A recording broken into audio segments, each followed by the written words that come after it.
it is not possible to define general economic equilibrium in this abstract case in the same manner as Varras by simply posit demand equal supply for every good. We must use a more sophisticated terminology in order to cope with the case of multiple choices. However, what is a general economic equilibrium?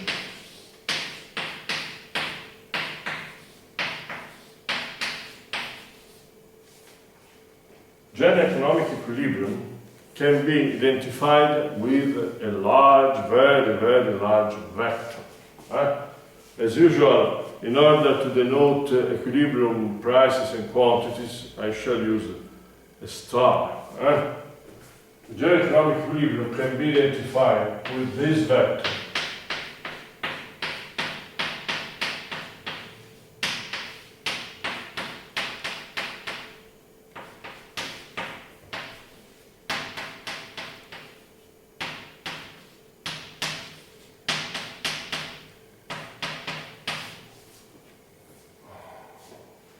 Which belongs to this enormous set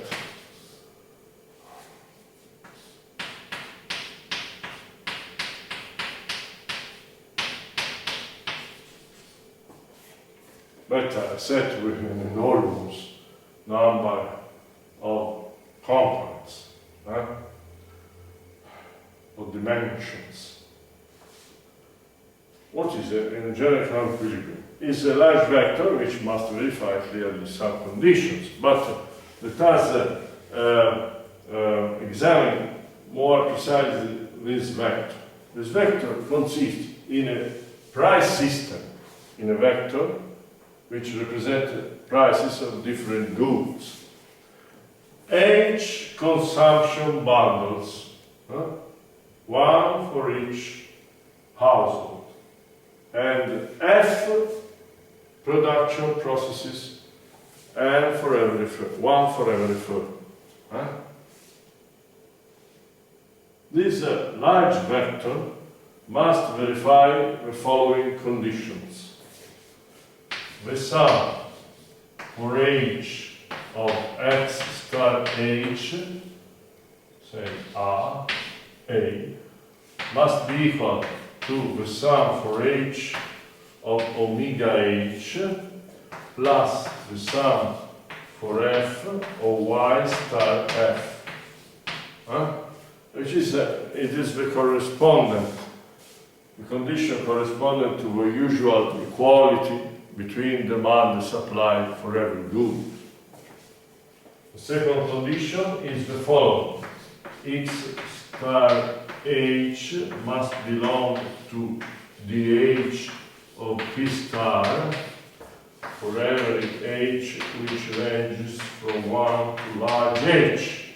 And finally, C, Y star F must belong to SF of P star for every F which ranges from 1 to large F.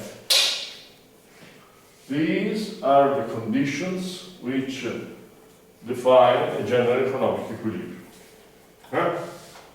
This large vector will be named a general economic equilibrium. We can directly identify the equilibrium with the vector if it verifies these properties.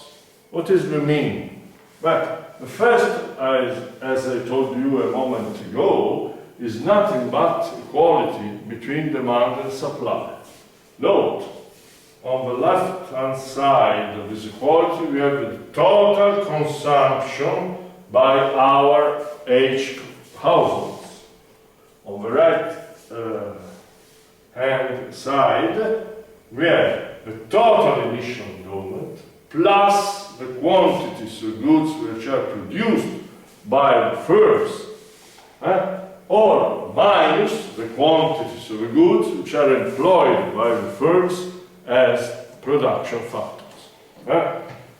This is clear since the sign of the components of these production processes is positive or negative according to the fact that the good is a product or a fact.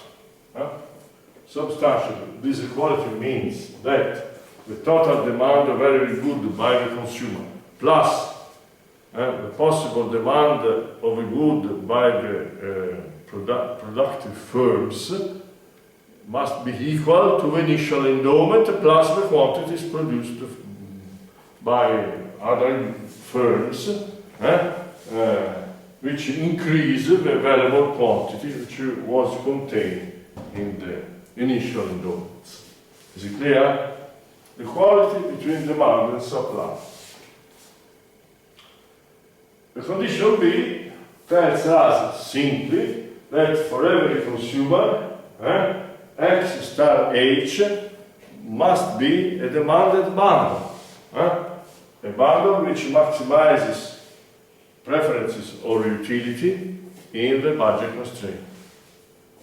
And analogously, condition C tells us that process Y star F must maximize profit in the production set with respect to the price system P star.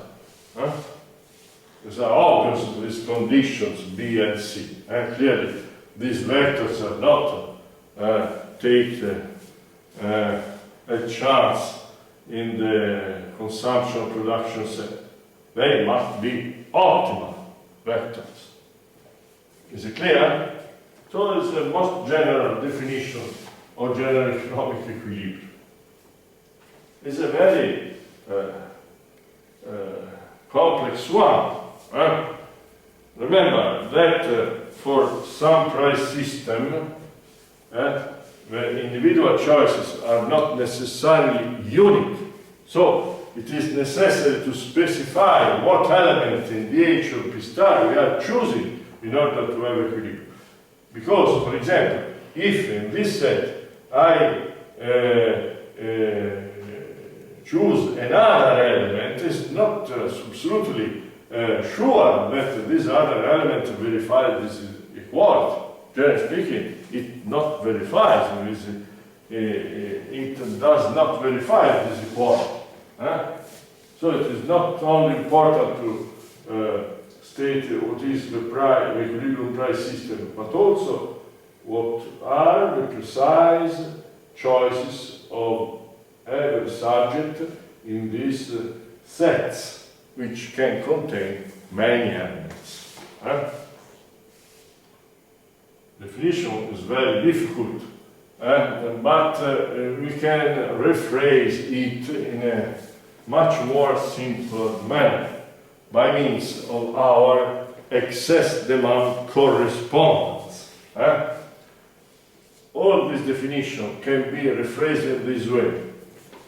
The price system P star is an equilibrium price system or the economic system if and only if this property holds.